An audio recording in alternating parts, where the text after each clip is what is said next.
This is Robert Montgomery speaking. From the nation's capital has come a new epic of American courage and sacrifice, America's greatest adventure in polar exploration. This is a tale of men and of their willingness to endure hardship and risk life above and beyond the call of duty in the service of country and humanity.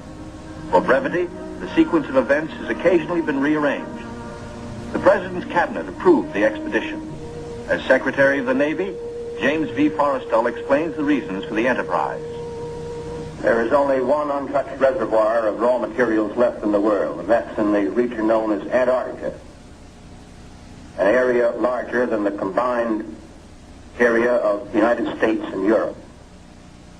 The American government is sending a naval expedition to that region. The purpose is to train our Navy in polar operations so that it may better perform its function of preserving the peace upon the seven seas of the world. Beyond that, the American government is seeking to do its share in the discovery and the release to the world of the unknown treasures of Antarctica in the interests of all mankind.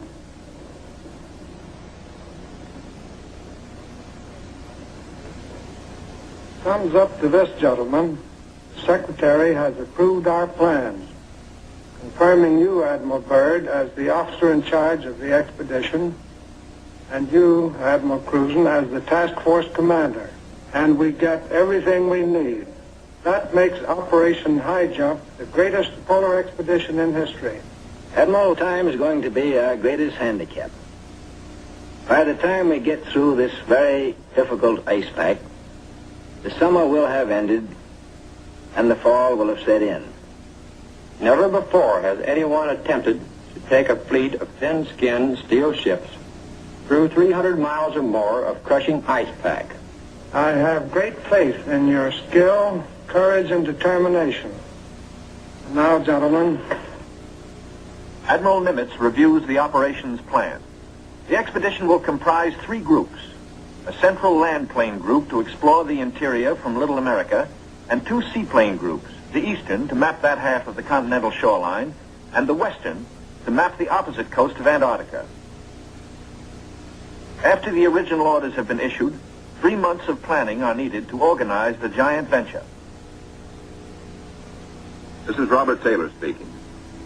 At the world's greatest naval base, Norfolk, Virginia, ships of the Central and Eastern groups are loading. The flagship, Mount Olympus, equipped with powerful radio and radar, will serve as the leader's voice of command. Admirals Byrd and Cruzen come aboard to check staff preparations, food, fuel, and clothing for 4,000 men. Byrd greets staff officers who have fitted out the expedition. Not a few vessels, but a fleet. Officers and men, not hundreds, but thousands, and pilots by the score. The Chief of Staff, Captain Quackenbush, calls up the fleet's youngest recruits to meet the admirals, who name them Running Jump and High Jump. The pups are unimpressed by rank. Running Jump and High Jump are first arrivals from the Chinook kennels at Wanalancet, New Hampshire, where sailors are learning the art of navigating dog sleds. Everything happens to sailors. But soon they come to understand and to love the Huskies. They watch their dogs carefully to see that they have enough to drink and enough to eat, and always at the right time. Dog Watch Blue Jackets practice the patient care that will keep the dogs in prime form. Not only food, daily attention to their eyes so that they may not suffer the dreaded Arctic snow blindness, and the inevitable vitamin pills that even dogs can't escape these days of ABCD health. The boys learn all the tricks. Tickling of the throat and a pat on the nose gets the pills down. The dog sleds are the small boats of the Antarctic. Each carries 600 pounds, with 10 dogs hauling. Each dog's harness is tailor-made, carefully fitted to avoid the chafing that has been fatal to many a sled dog at below zero temperatures. The Husky's paws are equally important. There are canine snowshoes, precisely notched with the pulling claws. In cut-down auto chassis, the sailor drivers finish training. Huskies so often have meant life itself to Admiral Byrd that he calls them his Antarctic Life Insurance Company. From Norfolk, Admiral Cruzen sails aboard the Mount Olympus. His crews are a cross-section of the country's manhood. Admiral Byrd will follow later in the carrier, Philippine Sea. The Coast Guard icebreaker, North Wind, powerful plow horse of the expedition, backs out. The seaplane tender, Pine Island, is first to stand out to sea. Steaming south via the Panama Canal, the fleet must cover 12,000 miles to reach Antarctica. At the 100th meridian west, the groups are to separate, and the central group proceed to a rendezvous point at Scott Island. This is Van Heflin speaking. Sailing day at Santiago finds the Western Group helicopters practicing final pinpoint landings on the newly installed helicopter flight deck of the seaplane tender Currituck. They are to serve as eyes of the fleet when it buffets through the pack ice, and when need be, to go on rescue missions. For exploration, 3 Martin Mariners, called PBMs, with a flight range of 3,000 miles, are spotted aboard the Currituck. Ships of the Western Group will proceed 10,000 miles south to the Balleny Islands, 860 miles to the west of Little America. Aboard the Mount Olympus, now heading south in the Pacific, Admiral Cruzen gives a traditional command, and up goes a strange flag. The Jolly Roger, signifying the crossing of the equator and authorizing the ancient shenanigans of the sea, whereby all landlubbers are painfully presented at King Neptune's court. The veteran shellbacks copperplate the pollywog's interiors with a mixture of cylinder oil and chewing tobacco. Next, the pollywog's must kiss the bosun's belly, the only kiss they'll have for many a long month.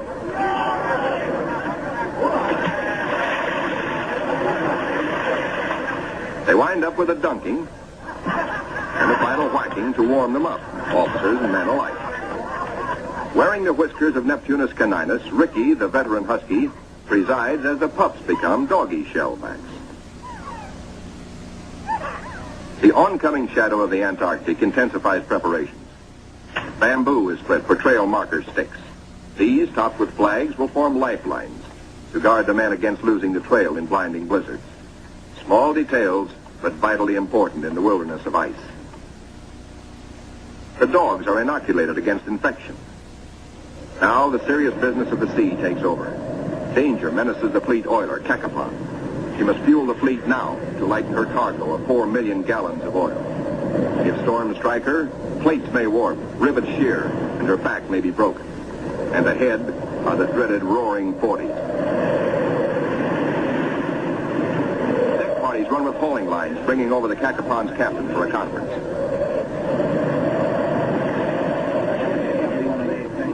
The ships are still on course, forging ahead. But the Cacapon's salty skipper smells storm coming. Few ships travel this lonely ocean, so there are no weather reports. We've got to finish this job fast, he roars, or we'll be caught in a stiff blow. And blow she does.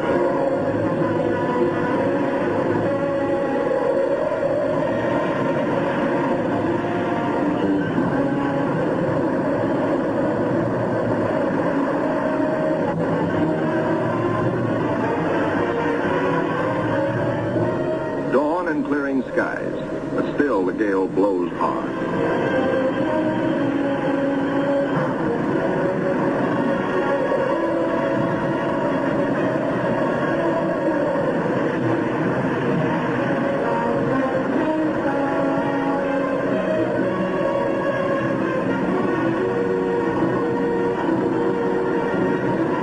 Aboard the seaplane tenders, rolling decks imperil the big seaplanes.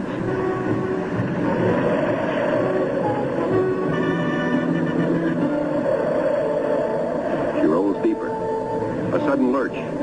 The Navy cameraman taking these pictures is thrown, his leg broken. He swings his camera, catches the nose of one plane smashed in, swings aft, spots another plane overboard, sinking in the wake. Lost.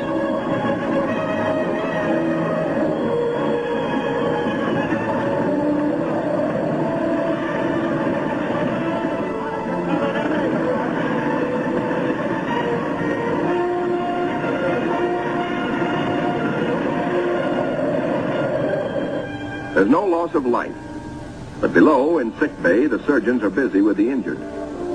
Today, with Navy's modern science, An injured seaman is soon up and about. We go back now to Norfolk and sailing day for Admiral Byrd. 6 DC-3s, called R4Ds by the Navy, make the longest taxi run in Navy Yard history, each with crewmen riding the tips of their 98-foot wings. Poles and buildings have been removed to clear their way to the 30,000-ton carrier, Philippine Sea. Admiral Byrd will sail the carrier close to the edge of the pack ice, then fly his 6 30,000-pound land planes from her deck, 800 miles across the pack to Little America. A daring and dangerous plan. But precedent was made in 1942 by Jimmy Doolittle in his much smaller B-25s, Tokyo bound from the carrier Hornet.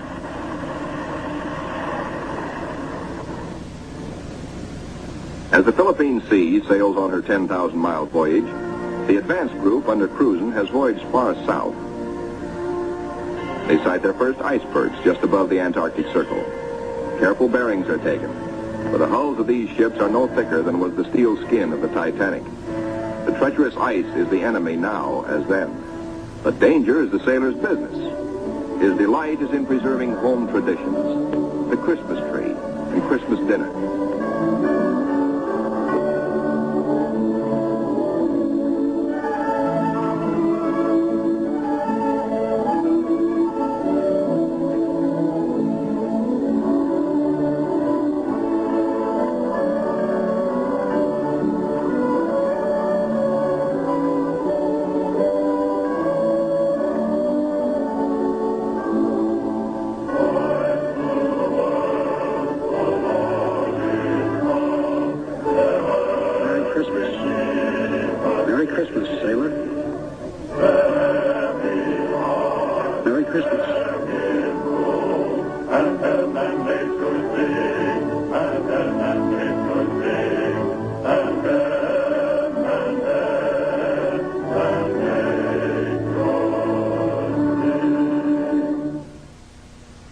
We'll be right back with TNT Overnight. 50 years of classic films all night long. For love, he'll throw down his...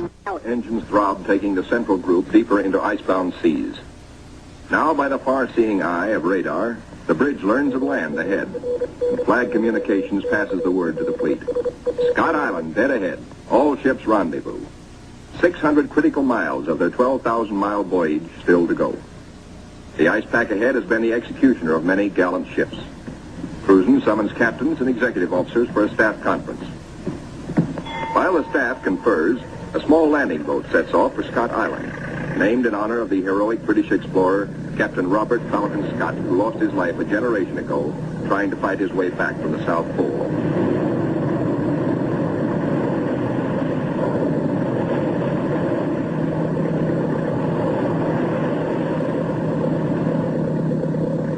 In such surging seas, landing is impossible. The boat heads back for Mount Olympus with serious news. Cruzen must abandon his plan for a weather station here on this rugged submarine mountain. Time presses hard. With his operation officers, Cruzen transfers his flag from Mount Olympus to the Coast Guard icebreaker, North Wind, for she must take the lead, cut the channels. Admiral Cruzen's battle now begins. Through 600 miles of peril, the Admiral must bring his ships to the open Ross Sea, and thus to the Bay of Whales and Little America. Cruzen signals, "Follow me," and sets a careful course past icebergs. There she blows, sings the lookout. There she breaches, close aboard. These huge whales measure up to 80 feet long, and each yields oil worth more than $2,000. The radar watch informs the bridge they have picked up a big ship, a Norwegian whaler, with her killer craft in close company. The Norsemen report the heaviest ice pack in 40 years. This year, they tell the Americans they're staying to the north of the ice. The Norwegian captain urges, exercise extreme caution. The American fleet proceeds. Here is the most treacherous navigation in all the 7 seas, with every floe, every berg a potential killer of ships. 7/8 of a berg lies underwater. Its jutting ice foot can slice into a ship like a can opener into a can. Ahead, the sky shows white streaks, the telltale ice blink, the warning reflection in the sky of the great pack. The ships meet their first tabular, the tabletop berg found only in the Antarctic. These tabulars are huge chips from the Great Ice Barrier. They measure as long as 40 miles and are counted not in acres, but in square miles. The ships must follow a twisting, turning sea alley, cleared by the icebreaker. The submarine, Senate, brings up the rear. U-formed ice, known from its shape as lily pad ice, offers no trouble. It is the bergy bits and the bergs themselves that form the hazard for the submarine.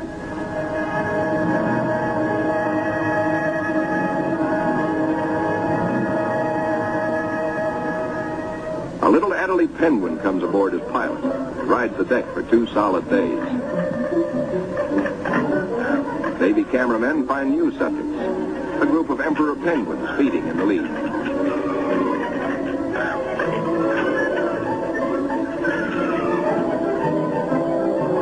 Lookouts spot a flock of snow petrels, those hardiest of birds.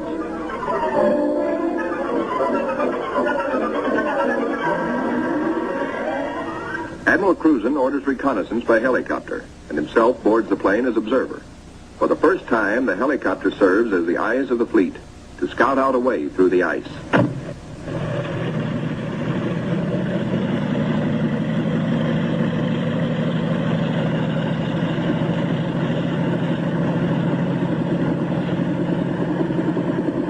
Somewhere to the south, Cruzen hopes to locate better going, perhaps a lead heading toward Little America. Beyond the brash ice, at first he can spot only isolated lakes. At last he sees his lead. Reconnaissance by helicopter has paid off. And just in time, for the helicopter's gas is running low. The long practice hours of pinpoint landing have not been wasted. The Admiral is safely back aboard. Cruzen changes course to head the fleet toward his lead. No open roadstead here, no channel markers. The turn is difficult for the big ships. Now to the men of the fleet comes one of nature's weirdest pictures, the Antarctic twilight. Eerie greens and pastel blues. Men who look grow silent, but long remember.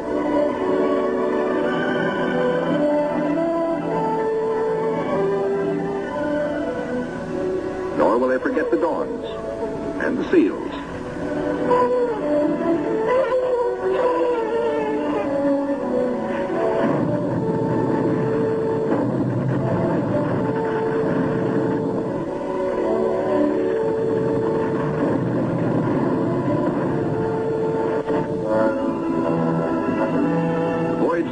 Was to have taken 3 or 4 days, but a week has passed, and the task force has made only 100 of the 600 miles across the pack.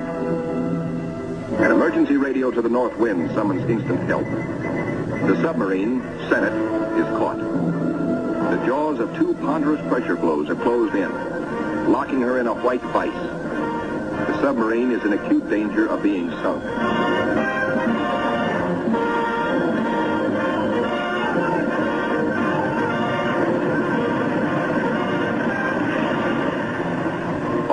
Realize now that the Senate may never get through. Cruzen signals, resume course.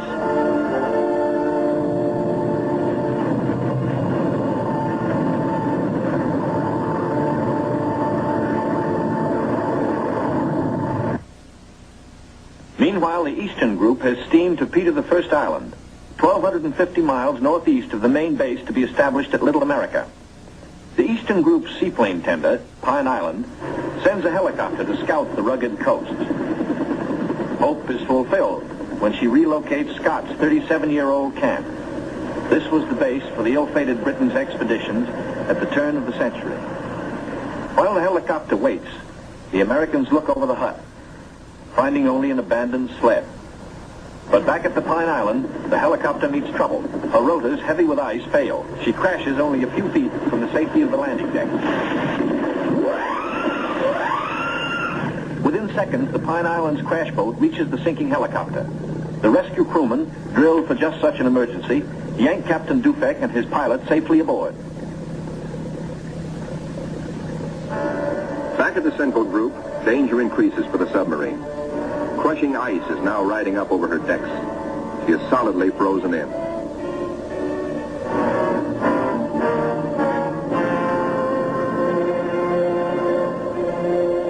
The Senate situation is desperate. Clearly, she cannot undergo further risks. There are 85 men aboard. The ice locking her in is a solid pressure field spotted with bergs.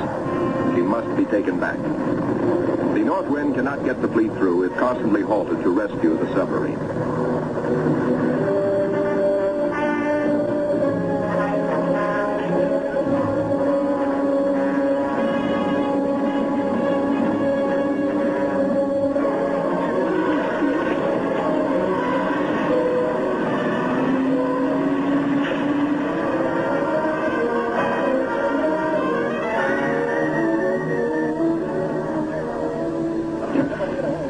Icebreaker North Wind, with Admiral Cruzen in operational command, leaves the ships to await her return from the 400-mile round trip, towing the battered submarine, the Senate, north to the safety of the open sea. 1,200 miles to the west, 10 men set out from the western wing of the expedition on a hunt. For one of the seaplane tender Currituck's missions is to bring back specimens for the Federal Fish and Wildlife Commission. The marine marksmen storm the ice floes. These seals are armed with tiger-like jaws, easily capable of mangling a man's arm or leg. The men risk the slashing jaws of the master bull himself. He's no calf, he fights to kill. Once secured, he finds out for the first time in his life what it's like to be petted. That's not so bad. They total up their catch for the scientists back in Washington. 6 leopards and 1 rare Ross seal. The first Antarctic seal ever to fly through the air with the greatest of ease in a cargo net. 3 days later, disaster presses close to the ships of the Central Group, helpless without the icebreaker. Their 2,000 men are marooned in a frozen sea. Below the waterlines, damage control crews labor in icy water to shore up the inward closing plates. The lives of all hands are at stake.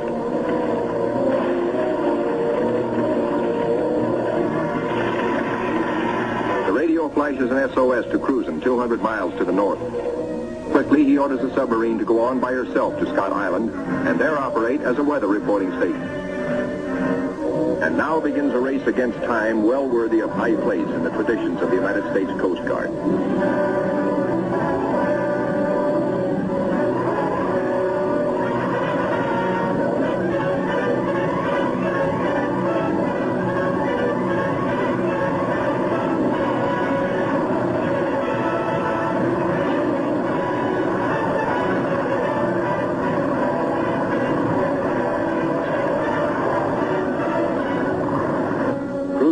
Black news from the flagship, Mount Olympus. Already 5 frames forward stove in, more weakening. Only the north wind can bring salvation to the 2,000 men of the stricken fleet. Dr. Seipel, Army ice veteran, volunteers to test the floes. If the ships must be abandoned, will the ice support the survivors? Cruzen awaits Dr. Seipel's verdict. Seipel reports the ice cannot be trusted.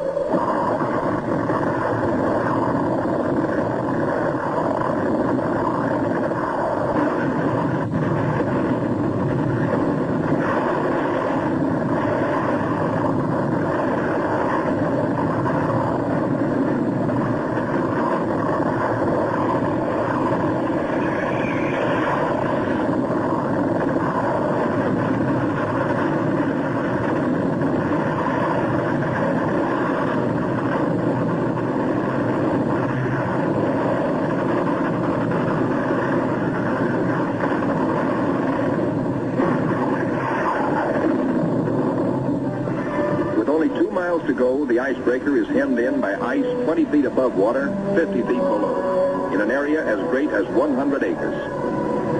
Hopelessly gripped by the ice, the cargo ship Merrick is now in grave peril.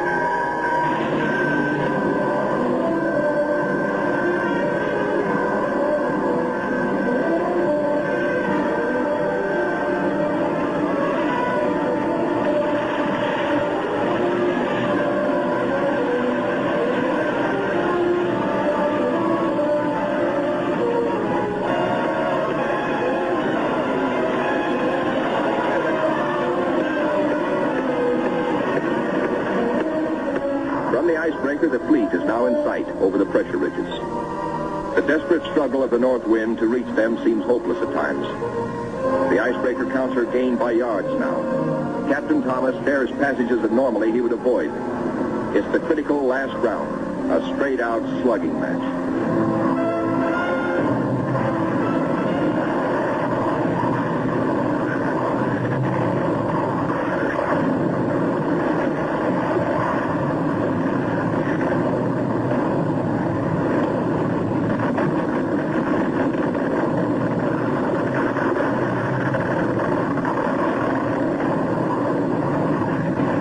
The north wind reaches the nearest ship, the Yancey.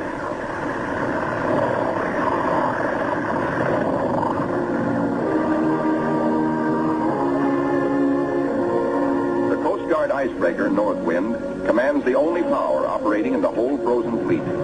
The Yancey and her 500 men are saved. Next, the Merrick, heavy in the water with a hole in her bow below the waterline.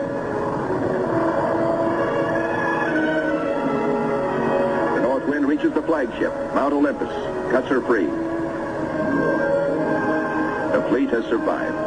2,000 weary American sailors are safe. Beyond the great ice whirlpool that held them fast, they steamed through the southern edge of the pack, through to the open waters of the Ross Sea, and little America dead ahead. Word of the deliverance of Admiral Cruzen's men reaches Admiral Byrd aboard the carrier Philippine Sea as she passes through the Panama Canal, Pacific bound. Officers watch sharply. The glove-tight fit of the 750-foot hull requires that the ship be kept exactly ruler edge true to the sides of the lock. The Philippine Sea navigates the canal in a day. As she heads south in the Pacific, Admiral Byrd devotes all his time to the flight ahead, perilous but of vital importance to naval aviation. Never before have such huge planes attempted carrier deck takeoffs. Never before have wheels and skis been combined in one landing gear. The wheels for deck takeoffs and the skis for landings on ice. The grave risk is that one may interfere with the other and bring disaster. Byrd makes the decision. The wheels will have only a 3-inch clearance between skis and deck. Upon this will depend the lives of 40 men, and he will lead the way. Triumph at last for Admiral Cruzen. The entrance to the Bay of Whales, the famous 400-mile Ross barrier. The Admiral can now relax. He, an American admiral, has brought a modern fleet for the first time into the innermost waters touching the great unknown continent of Antarctica. This is an historic moment. At long last, Admiral Byrd has realized his dream of many years of reaching little America with men and ships of the United States Navy. Reception committee. Hey, gang, hurry up. Look at the big penguins in our bay. Big penguins, bigger than emperors. Big black mountains that move. They walk like us, but not quite the right way.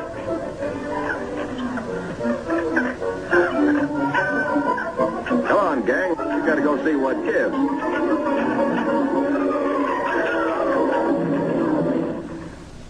The big penguins and their big black mountains, the ships, are on 24-hour duty, with the first job to secure all mooring lines.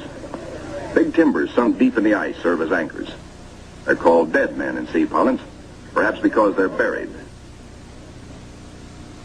Slip toggles are rigged for quick release in case ice forces an emergency getaway. Unloading, reconnaissance planes first, next hauling equipment. The Marine Corps weasels, heavy-duty caterpillars, and trucks, 40 in all. Here are no port facilities, but the Navy shows its self-sufficiency as it did throughout the war in operating at sea without bases or with improvised bases. Here are no docks or roads, yet all freight aboard 3 heavily laden ships is hauled 2 miles over the ice up to Little America. Dogs next, a barking, tugging boatload of huskies. And the pups, growing fatter and bigger every day. All are happy with the welcome smell of snow in their nostrils. This is home. This is fun. But this is work, too, for time is short. The dogs must haul their share of the tonnage. Halt. Trouble ahead. Pressure ridges block the way inland to Little America. Even the largest caterpillars are stalled. The call goes out for dynamite crews, Navy's trained demolition teams, seasoned on enemy beaches. They must blast the 50-foot ridges, clear the way to meet the expedition timetable. The ridges are deep. Blasting takes hours.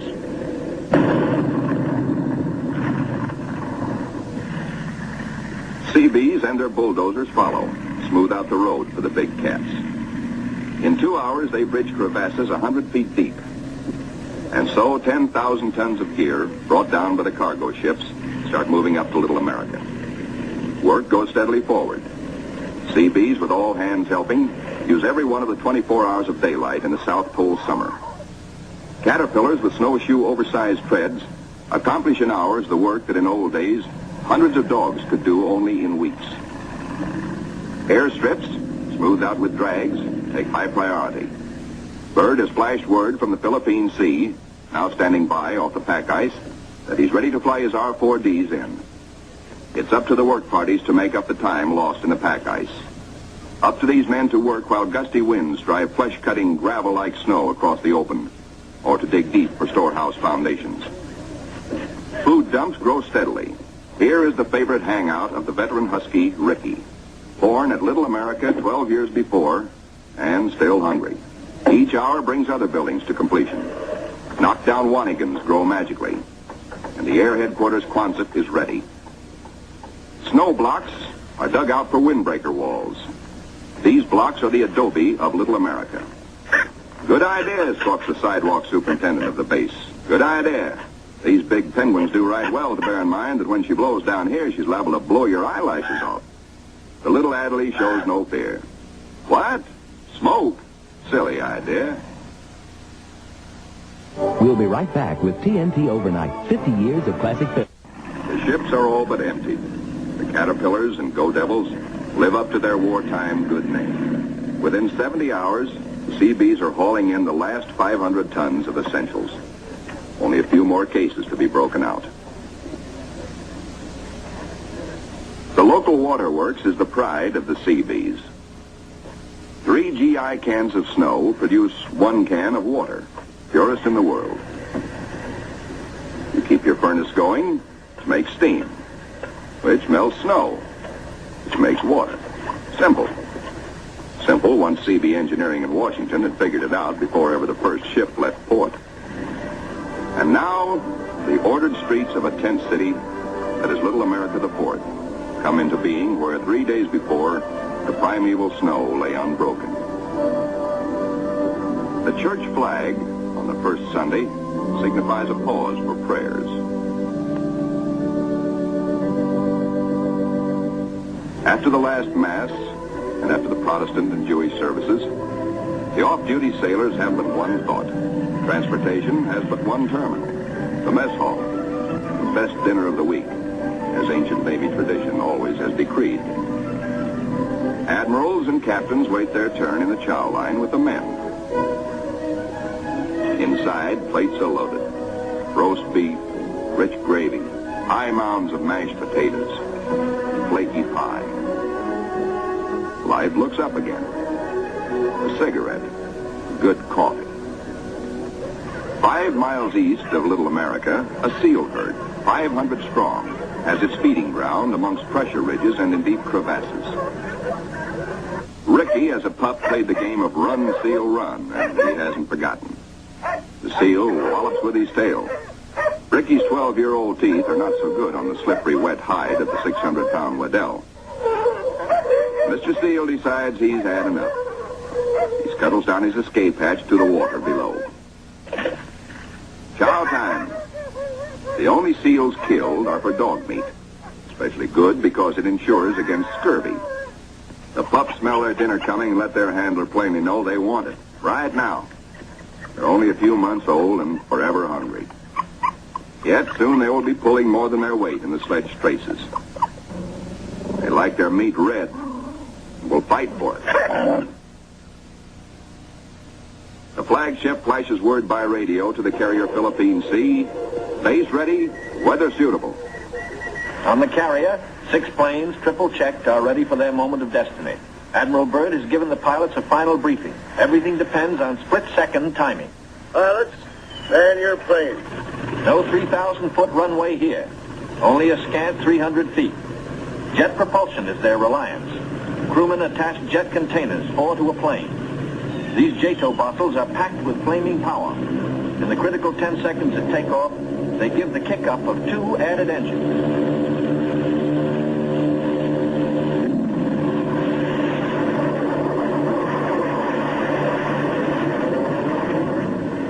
Bird is airborne in exactly 100 feet.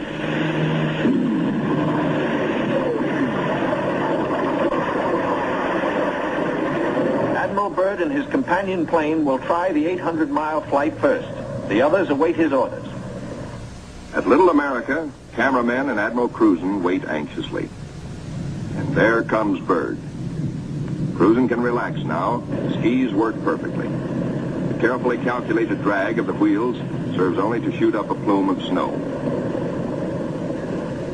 Byrd greets his son, Dickie Jr. first, here following Dad's footsteps. They watch plane number 2 come in safely. Byrd tells Cruzen, good to be home again. Cruzen has urgent news. There's a terrific storm brewing, only 10 hours more of safe flying. Byrd radios the carrier, launch all planes as soon as possible. By midnight, the Philippine Sea has the remaining 4 planes ready. They must risk a takeoff in darkness before the terror of the storm strikes.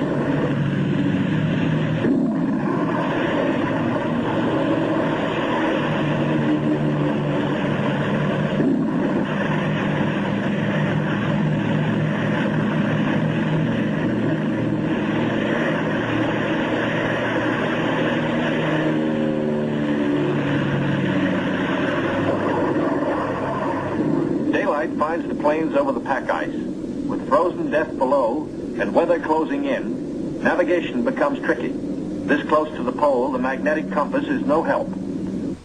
At the base, men scan the gray skies, looking, and finding only the blackness of the approaching storm, now visible to the east.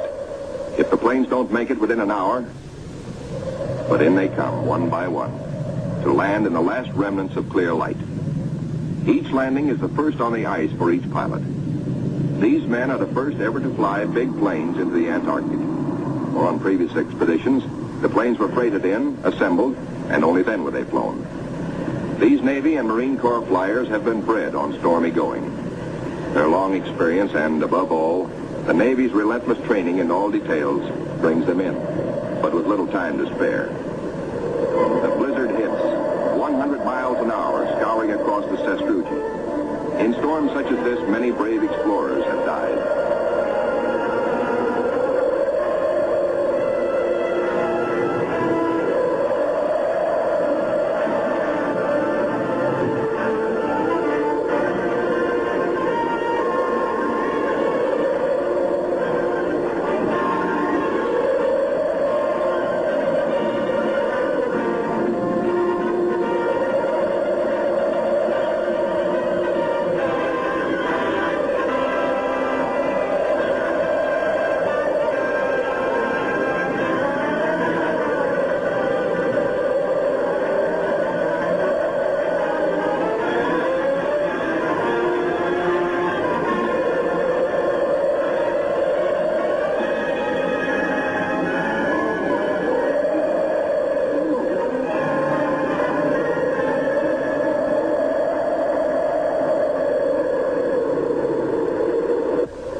Abatement of the storm, work parties head for the plains. The blizzard is 40 hours old. The wind has become bearable. The expedition flight schedules are days behind. They must get the heaters going, clean out the frost. The Antarctic offers no quick machine service as on standard Navy airfields. Fuel for the heaters must be hand-dragged, hand-pumped, hand-fed, with the temperature far below freezing. The chow wagon, the never-failing CB tractor, gives the work parties a lift back to the mess tent for hot coffee, food, and warmth. Only the Navy, Marine Corps, Coast Guard, and Army cameramen who made this official record know the price they paid for these blizzard films. They covered the Pacific battles for posterity. This cold day, they froze their whiskers to make these first color films of an Antarctic blizzard. Little America digs out. The planes still stand on the line uninjured. Icicles and snow to be cleared off, but no plane blown away. Lashings held. Tent City intact, proved out the technique of survival evolved by Byrd in a lifetime of exploration. Not 1/10 went down.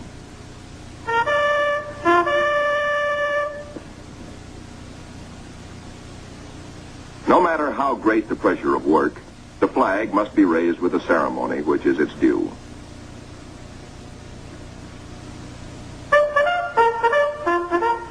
Admiral Byrd declares Little America the Fourth in full operating commission. The Admiral and the party ride Weasels 12 miles south to visit his earliest camp, marked by the radio towers. Little America the First, now 40 feet under the snows of 17 years. And above it, Little America the Second, 25 feet under the snows fallen since 1935. Captain Boyd, United States Marine Corps, ties on a safety line, while Admiral Byrd and 3 veterans of his previous expeditions watch. Boyd inches his carcass down the old ventilating hatch. It stood 20 feet in the air when it was put up 12 years before. He pokes a stick up as a marker for the main hatch. Now all hands, the Admiral included, will have a chance to go look-see. Below, the old-timers find a lantern that lights at once, and all manner of other gear. For here in Antarctica, there is no decay, no rust, no dust, not even germs. Fruits, vegetables, meats, all good after 17 years. Small wonder Byrd preaches that one day Antarctica may be the world's storehouse to keep the 7 years surplus for the 7 lean years. Byrd, bringing with him the old corn cob he'd forgotten in 1930, comes up last. He meets heavy going, but he makes it the hard way and seems to like it. We'll be right back with TNT Overnight. Can men survive in freezing water? Men from Mars, members of a special underwater demolition team, wear the new cold water rubber survival suit. In contrast to these skylarking youngsters eating ice cream in the ice, men in ordinary clothing are paralyzed in 6 minutes and die very quickly thereafter. Yet these sailors, wearing only underwear beneath their survival suits, stay in half an hour and come up chipper and warm. On the sunny afterdeck of the Mount Olympus, the expedition's prize penguin catch, the big emperors, are living the life of penguin Rileys. They grow 4 feet tall, weigh up to 80 pounds, and are the only creatures who live throughout the year on Antarctica. Eons ago, they flew. In time, their wings evolved into swimming fins. Their deep feathers are the warmest known. Their feet, thick leather-like pads. On these, they lay their single egg and tuck it up within the body feathers for warmth, to hatch it. In captivity, they must have their vitamins. Keeping them alive for the return voyage is quite a problem, for their bloodstreams have no germ resistance. Their necks are ball-bearing. Strangely enough, the smaller captive penguins prefer their fish fillets. They won't eat live fish out of a pail. The rockhopper penguins are the clowns of the Antarctic. 20 inches high, cocky yellow eyebrows, sassy, and forever hungry. As the men find out, they'll eat their weight in fish every 3 days. The gathering of scientific data ranks high in expedition plans. Admiral Byrd says goodbye and good luck to an over-ice expedition which is to probe deep into the Rockefeller Mountains, 300 miles southeast. 2 LVTs hauling supply sledges strike out into the white darkness, their mileage checked by bicycle wheel counters astern. In the mountain rocks, they will seek minerals and ancient petrified vegetation. Hourly, they will record important aerological data. But exploration by plane has priority 1. 1.5 million square miles are to be explored and mapped, and the oncoming winter soon will end flying weather. The wheels come off, but both takeoffs and landings on the ice must be made by skis alone, delicately balanced to feather in the wind, yet strong to stand the shattering shock of landings. Organized exploration on a scale hitherto undreamed of calls for precision timing. Each plane is serviced on exact schedule with 1,200 gallons of high-test gas and with preheated oil tested to function at 80 below. A pressure tank, especially designed for operations in deep cold, pumps the oil into the planes. Daily flights begin. Each plane has a definite sector to explore, a definite timetable. a definite radio report schedule. While the weather holds, flights operate around the clock. For emergencies, the LVTs cache provisions and fuel at the limit of their range. To aviators forced down, to rescue planes sent out to bring them in, these cairns may offer the one hope and may mean ultimate survival.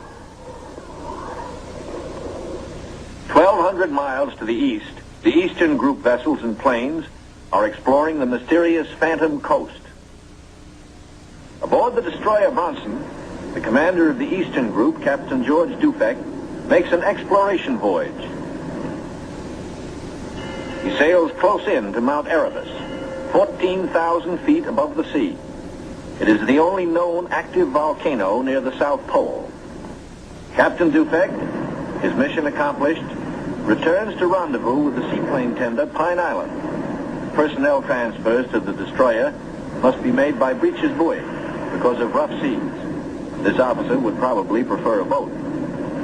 The deep roll in the destroyer's outward flaring bow forced the handling crew to wait for the exact moment to haul inboard, lest the man be dashed against the ship's side and killed. It is Captain Dufek's turn next. The line is set higher. The seas run stronger. The ships roll dangerously apart. The line slacks, then snaps taut, and breaks. A 50-foot plunge downward. Dufek disappears. Away, lifeboat! Men jump to stations. Lower away. Hurry, hurry. 8 minutes in this icy water means death. Speed is the only hope. The boat sheers clear. Heads out fast to the rescue. Captain Dufek reappears. He has managed to inflate his life jacket.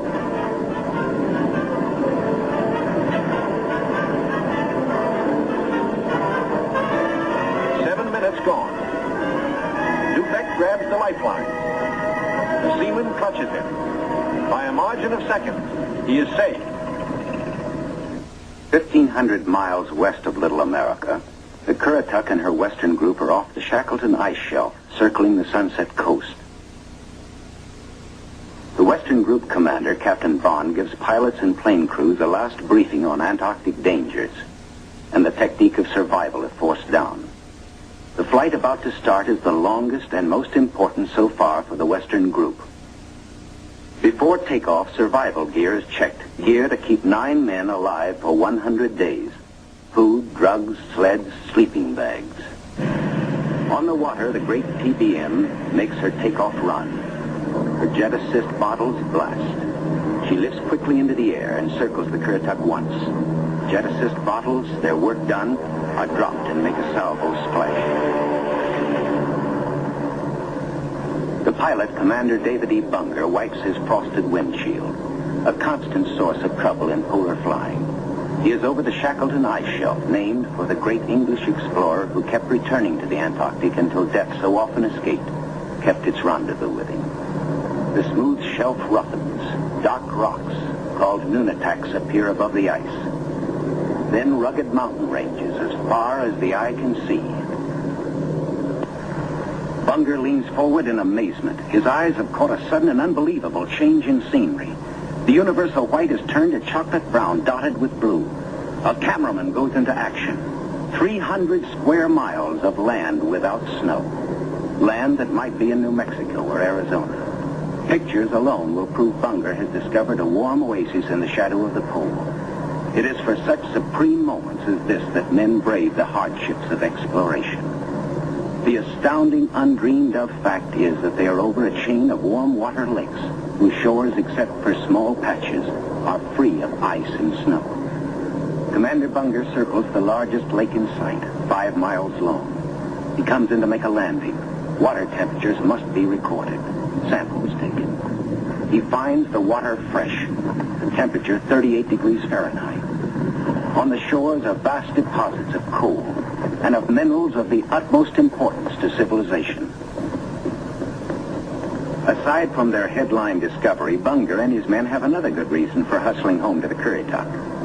A long-awaited ceremony is in progress. The whole fleet awaits news of the all-Western beard derby. The Currituck skipper, Captain Clark, is judge. His salute of the day is right corner mustache, twist. The captain awards prizes to the winners, enlisted men and officers alike, the champions in the first Antarctic beard derby. To the most handsome. For the bushiest. To the officer who tried the hardest. To the neatest. To the most unique. To the red all-Currituckian. And to the one with the most sex appeal. At Little America, a warning sounds. The fleet is in sudden danger. It is being frozen in. It may be locked within the Bay of Whales. Here is the treacherous foe. If caught, the ships will be wedged against the barrier, crushed. Here will be the graveyard of the fleet.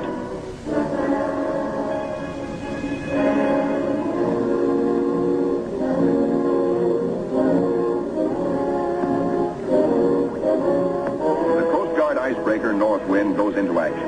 Ramming, backing, ramming again to break up the crushing floes. Landing craft work frantically to loosen the ice around the ships so propellers may turn without shearing off. One by one, the ships are cleared. Get underway.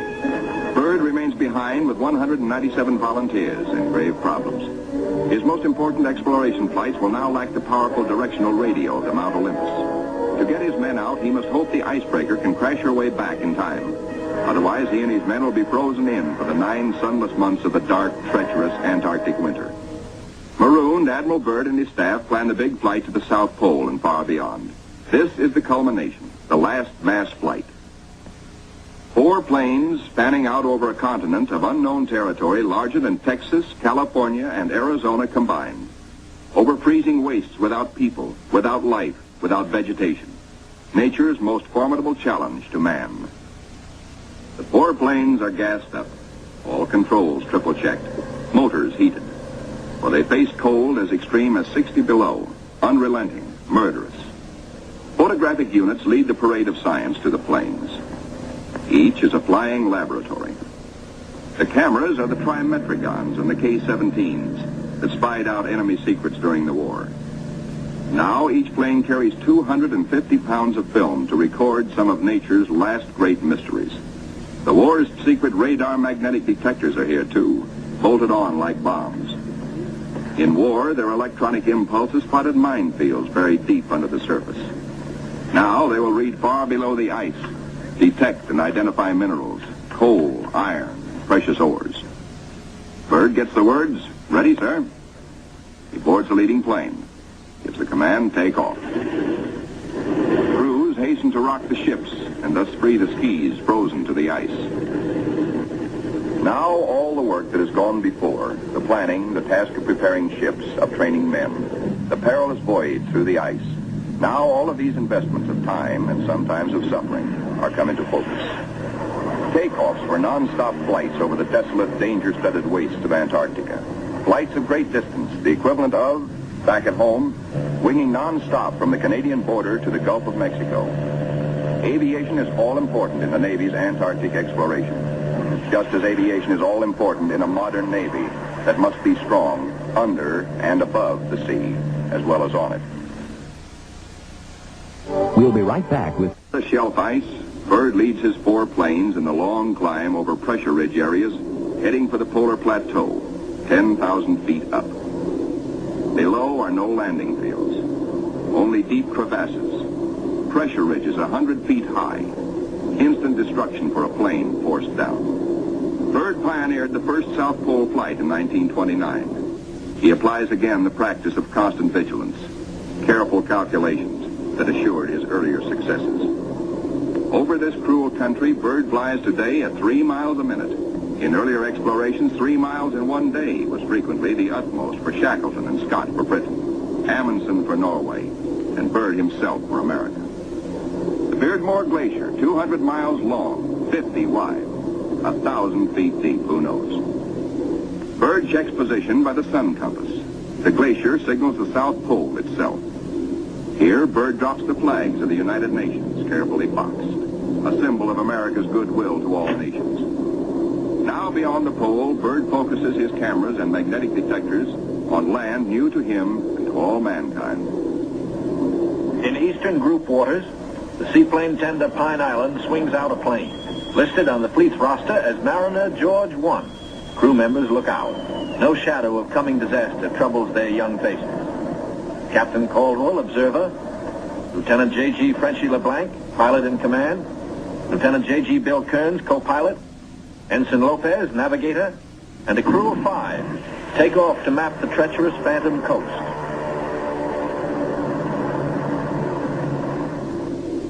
Bird's planes deep into the unknown are the eyes of civilization, recording, evaluating, mapping. Plateaus, mountain ranges with peaks 20,000 feet above sea level. The trimetric lenses, clicking overlapping exposures every 3 seconds, photograph from horizon to horizon. Coal, a mountain of coal. Bird later declares Antarctic mines, if once tapped, could supply the world's coal needs for centuries. These official motion pictures can give only a cross-section of the miles of photographic records accumulated on this expedition by the Navy. The exposed mapping film will take 5 years to assemble. Amplifying these are the radar magnetic detectors, accurately recording mineral discoveries of immense value for the future use of all mankind. England, Norway, South Africa, Australia, New Zealand, South American countries, and Soviet Russia are claiming Antarctic territory.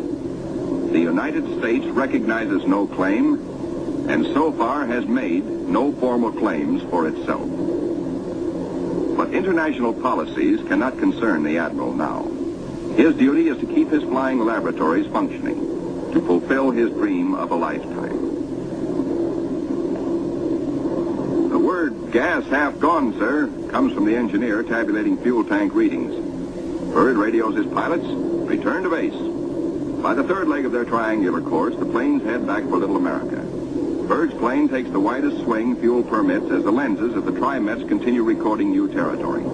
This is the last big flight. Bird is determined to record the maximum possible. One by one, the planes swing in over Tent City. Flight operations checks them in and safely down. Plane 2, plane 3, plane 4. But not plane 1. Bird's plane is yet to be accounted for. Bird is missing. Out over the ice, Bird is in trouble. His starboard engine is cutting out, now stops. His one remaining engine is losing power. The altimeter needle starts dropping down. The plane is losing altitude. All 4D1 to base. All 4D1 to base. Position Q5. Engine out. Losing altitude. The base prepares for rescue operations.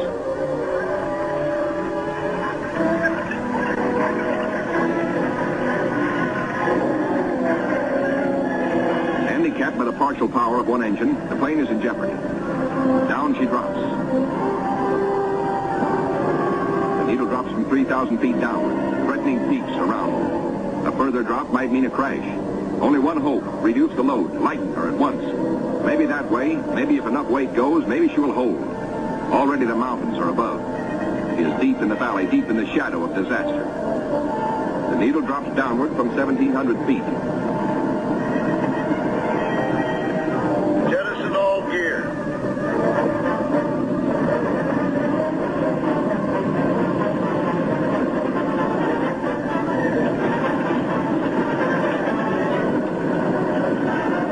Only the precious films and records are saved. The gamble is life or death.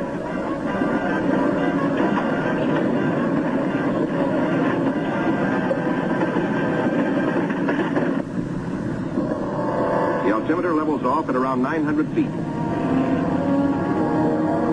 Slowly she starts to climb. She is gaining altitude. Pilot signals 4-0. 3 hours later, at the base, a crippled plane comes into sight. Men peer closely, tense, hushed, as they see the starboard prop dead. The one-engine landing is tricky at best. With skis, on ice, hold your fingers crossed for the pilot.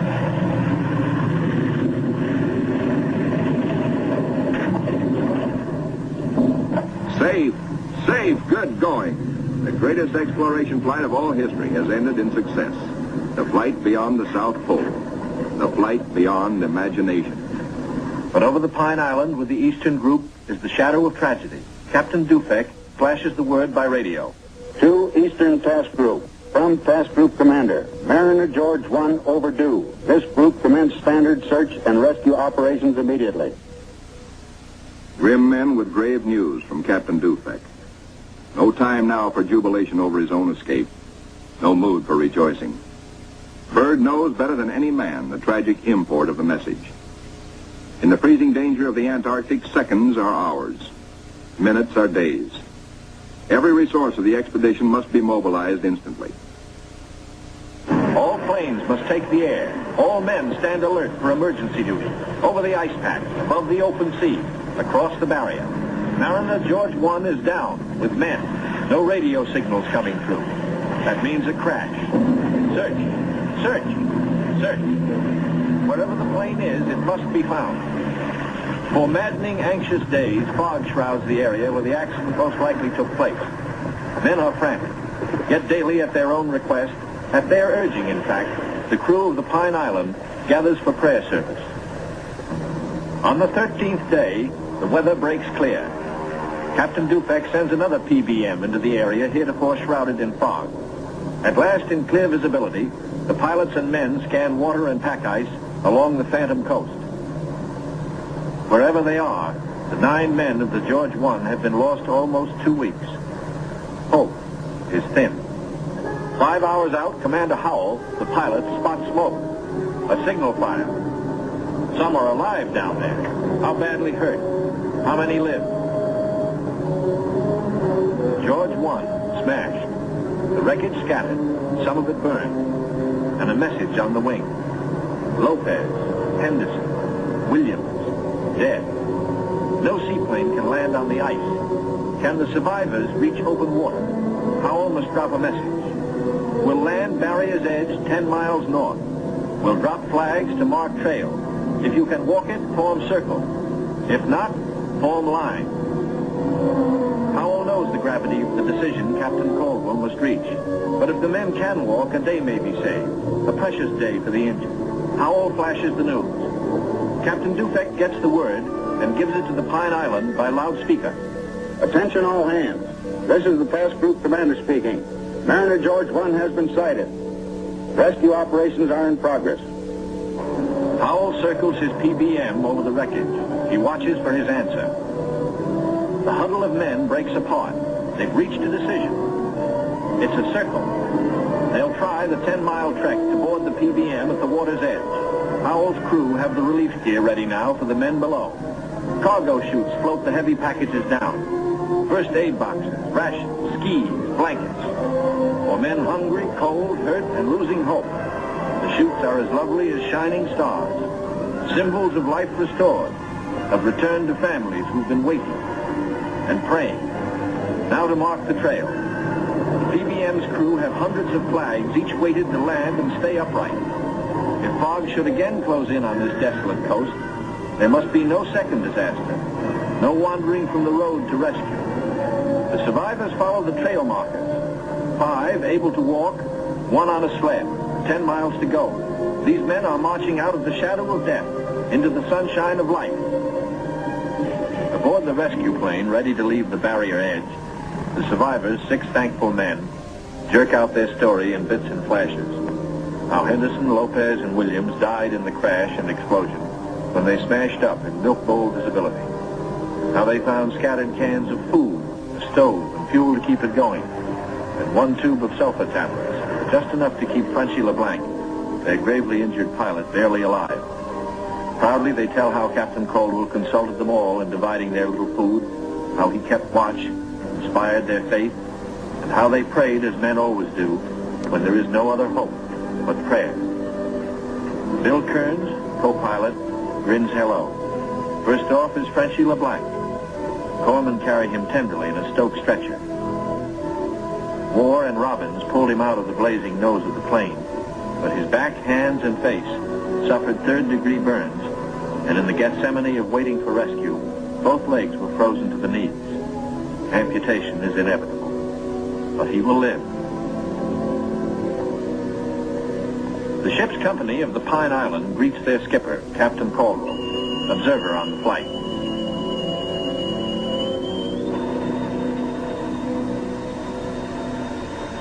He says no ship ever looked so good to him as his own command, as again he sets foot on her decks. His executive officer greets him with sincere affection. Captain Dufek warmly welcomes the survivors. Co-pilot Kearns, his broken arm in a sling. McCarty, the tugger. War, the radio operator. And smiling Shorty Robbins, the motor mech. The head is warm. A hot bath, clean sheets, and long hours of restoring sleep. And perhaps first, a moment to splice the main brace, by which good sailors mean a ration of medicinal spirits. Bourbon to you. Later in sick bay, all but Frenchie and Captain Caldwell enjoy their first full meal in 2 weeks. Kearns will go to Georgetown University to study for a career in diplomacy. McCarthy, who has a wife and 2 children in Sonoma, sunny California, beams happily. Robbins, who was the wheel horse in those desperate days, figures to keep on flying. He still loves it. And War knows that he will marry his school teacher sweetheart back in Reading, Pennsylvania. News of the rescue finds the icebreaker with Admiral Cruzen fighting her way through thickening ice to pick up Admiral Byrd and his men at Little America. Byrd is radioed for all speed. At the base, the Admiral supervises Operation Secure. All essential records and scientific instruments are to be taken home. The planes must remain. They are stripped down with the hope that another American expedition, in a future year, may find them of use. Supply dumps are marked by poles. And now through the capes comes the old reliable workhorse, the icebreaker. Final loading is the order. All roads lead to the bay, the last trip down. The last long trek through the snow for the big Go Devil sledges, loaded with men and equipment. The excitement that always comes with sailing infects all hands, including the dogs. They sniff something important is in the wind. With normal quarters for 75, the icebreaker must jam aboard the additional 197 men of the base party until, after the voyage north, she can transfer personnel to the big ships awaiting her at Scott Island. Byrd is among the last aboard. He can now report to Admiral Nimitz, Operation Highjump completed. Our men have achieved accomplishments unparalleled in the history of discovery. Our central group has flown far beyond the South Pole, mapped 1/3 million square miles never before seen by man. Our eastern group mapped 3,000 miles of phantom coast and charted 40,000 square miles of coastal ocean areas hitherto unknown. Our western group, flying hundreds of air hours, mapped the 4,000-mile Sunset Coast, made the amazing discovery of warm land in Antarctica. In all, the expedition explored more than 1.5 million square miles. Our scientists, by use of the radar magnetic detector, have pinpointed fabulous treasures and resources of great significance for all mankind. The men who did the job, Navy, Army, Air Corps, Marine Corps, Coast Guard, and scientists, are going home. Tired men, they're going home to their mothers, sweethearts, wives, children. Home, strong in the knowledge that they have met the Antarctic battalions and conquered it.